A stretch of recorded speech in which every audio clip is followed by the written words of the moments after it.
Good morning, everybody. Or evening. It's 4 o'clock in the morning here. I woke up and couldn't get back to sleep because this shit was in my head. And I've been thinking about doing how to structure this particular video for a while. And I finally came down with the way that I wanted to do it. I present to you the tale of two genders. Don't stop me! If you do, I will kill myself! It's claimed that gender is on a spectrum. That there are more than just two genders, and this is why you must respect the they-them pronouns. This is only a partial truth, because in order for them to be able to claim that there are multiple genders, they must therefore necessarily negate biology. They must refuse evolution. They must lean to other societies that claim that there is a third sex, a transitional sex. You'll hear them cite places like India and Egypt. And these societies do, in fact, have, in their history, a third sex.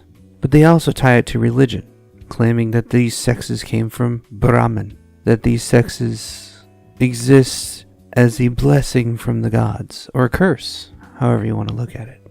It's an argument based on ignorance, and it's an argument based on collectivizing social behavior based on the assumption that these cultures were correct. In actuality, we know that there is an XY and an XX chromosome. We know that these determine sex. We also know that there's genetic abnormalities that happen between these two, but nonetheless still end up between a male and a female sex. Where they blur the lines is when they transition from sex to gender. This blurring of the line is easily explained, but does not negate the idea that there are two sexes, and only two sexes. Master, well, can you tell me who has right on their side? Right is right, wrong is wrong. Who is in the right or who is in the wrong cannot be judged without proper knowledge. What's interesting to me is that they always blur the lines, then lean on the fact that there is XXY or XYY chromosome abnormalities and say, see, look, this is a third or fourth or fifth gender, when it's just an abnormality, a birth defect, if you will. Because those that do not have the traditional sex characteristics, the XY or XX, typically cannot procreate. But I digress. Take for a moment the scale of man. Enough. Don't ever try to flatter me or you'll be sorry. I don't like it. We rate ourselves in a pecking order. This is just on the male side that I'm speaking. We typically rate between the strong and the weak, the alpha, the dominant, and the beta, the secondary. In our social grouping and pecking order, the social differences may differ.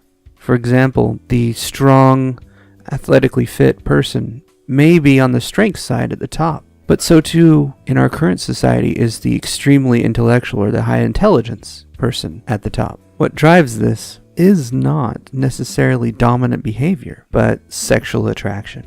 Some women prefer a strong, healthy, virile male. Other women choose the intellectual, the smart, and the capable, the cunning. These strengths that males have put them at the top of the curve. At the bottom of the curve is the weaker man, the one that does not necessarily have the strength or the speed, the one that's not necessarily cunning or smart. They must market themselves in other ways. They must fake being strong. Anybody can develop muscle tone and muscle fitness. With enough effort, they can look strong, but lack confidence, which is a characteristic often attributed to attractiveness of males. So too is it with cunning. It does build a degree and an air of confidence. However, this only demonstrates the drastic curve of sexual attractiveness and the sexual appeal of the opposite sex. So the males that end up on the bottom end of this curve aren't cunning, aren't strong, do not develop the strengths needed, nor do they develop the personality to substantiate or back up those abilities. They may be strong, they may be cunning, but they lack confidence. The male spectrum is meant to attract a female. So too on the female side do we have a similar spectrum. We have the slender, beautiful types at the top who know they're attractive and thus act confidently that they will attract a male suitable for themselves. Now I want to introduce to you the spectrum of genders. Oh my God, I deserve this. 1, 2, 3, 4, 5. Getting away from sexual attractiveness for a minute, what you have in the male hierarchy, the male archetype, is a spectrum of behaviors. Now, what I want to outline in this particular thing is that not all male behaviors are typical of males. In male traits, you will see certain things that align to the male psyche. On the opposite end of the spectrum, you will see certain archetypes that align to the female psyche. Now, these archetypes, or these gender traits, are reflective in our language. For example, women are considered beautiful, depending on your subjective standards of beauty, of course. But the term beautiful only applies to women and female things, while handsome only applies to men and male traits, and equally is subjective. However, there's the term stunning and amazing, which are gender neutral, if you want to put it that way. They're in the middle somewhere. So too are some of the behaviors that we exhibit. For example, one I previously mentioned, confidence, can be exhibited both in male and female presentations, or traits, if you will. This varying degree of difference in confidence, for example, which is a neutral trait, men may be confident in their intellectual abilities, while females may be confident in their athletic abilities.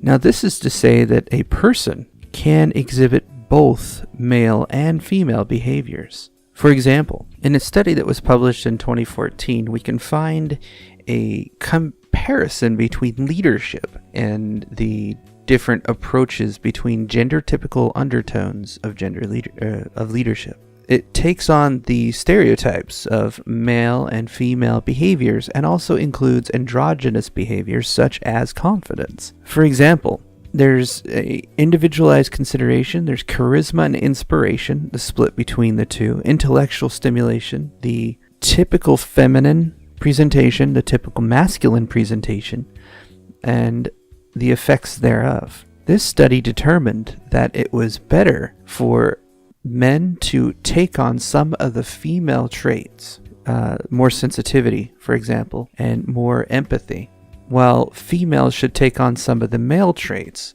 which is confidence and dominance, in their displays of leadership capability.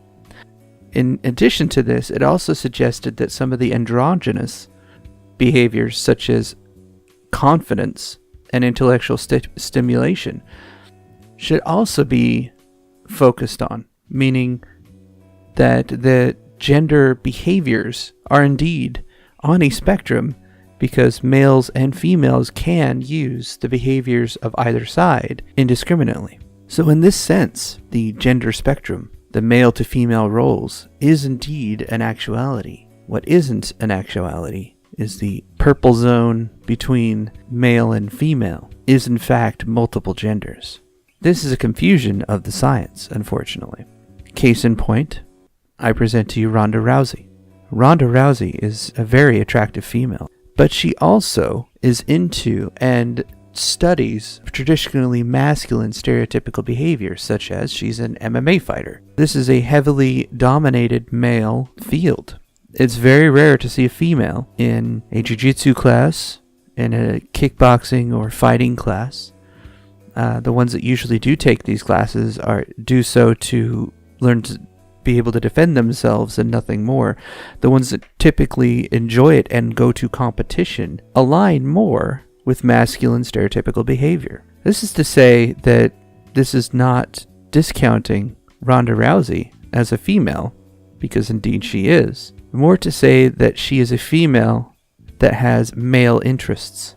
Interesting enough, this would also contribute to her sex appeal towards men, because she shares many of the same interests that males do. This will make her attractive to certain types of men. Because men can act in feminine ways, and females can act in masculine ways, the stereotypical lines are usually the fringe. The ones that behave most like what is considered male or most like what's considered female, those are archetypes of female and male behavior. What you'll see in the spectrum is some men will act with more feminine behavior, while some women will act with more male behavior. Case in point, Ronda Rousey. Case in point, Milo Yiannopoulos. Milo is a male, yet he acts more female. This isn't to say that Ronda Rousey is now somehow male, while Milo is somehow female, because they exhibit different gender behaviors. It's just that it is completely possible for one to act like the other, and this is normal behavior. The thing that people have problems with now is the claim that there are multiple genders when there still is in fact two. Just because some aspects of our behaviors are androgynous, meaning that both males and females have this very thing, does not discount biology. In fact, it reinforces it. It demonstrates that our intellectual capabilities and our own psychological development can and do mix between the two. This is, of course, a patterned behavior just to attract and be appealing to the opposite sex. No matter what you might like, nothing's going to change that. Just because we have a spectrum of gendered behaviors, some things that are considered more masculine than feminine, or more feminine than masculine, does not necessarily create new genders. But it does create a gender spectrum, where an individual may act more female than male or more male than female, depending on the situation, depending on the concepts, depending on what they're comfortable with.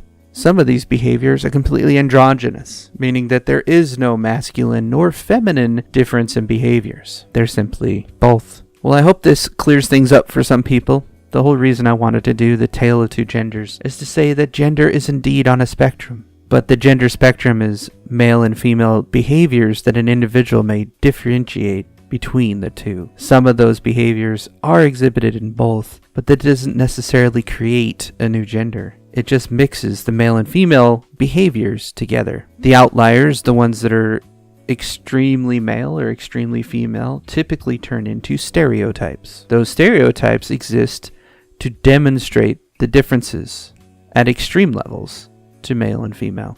The reality is we're kind of a mix in between. Well, that's all I had for this video. I hope you enjoyed it. I hope it made sense. Gender is indeed on a spectrum. It's just not that there's not multiple genders. It's just that they're male and female genders, and we happen to exhibit behaviors between the two. Thank you for joining me for this. I hope you enjoyed it. I hope you learned something. I hope you have something to take away. I hope my graphics didn't suck ass. Perhaps you can understand a little bit between how the gender studies crazy SJW people think and how reality actually reflects part of what they're talking about. The problem is that we tend to talk past each other. One is claiming that there's only two genders and there are only two behaviors. Well, they're half right. The other is saying that there's genders on a spectrum and there's multiple genders. Well, they're half right too. Master, well, can you tell me who has right on their side? Right is right, wrong is wrong. Who is in the right or who is in the wrong cannot be judged without proper knowledge.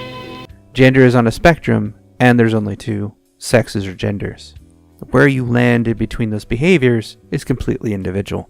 Thank you for watching. Thank you. The class is finished today.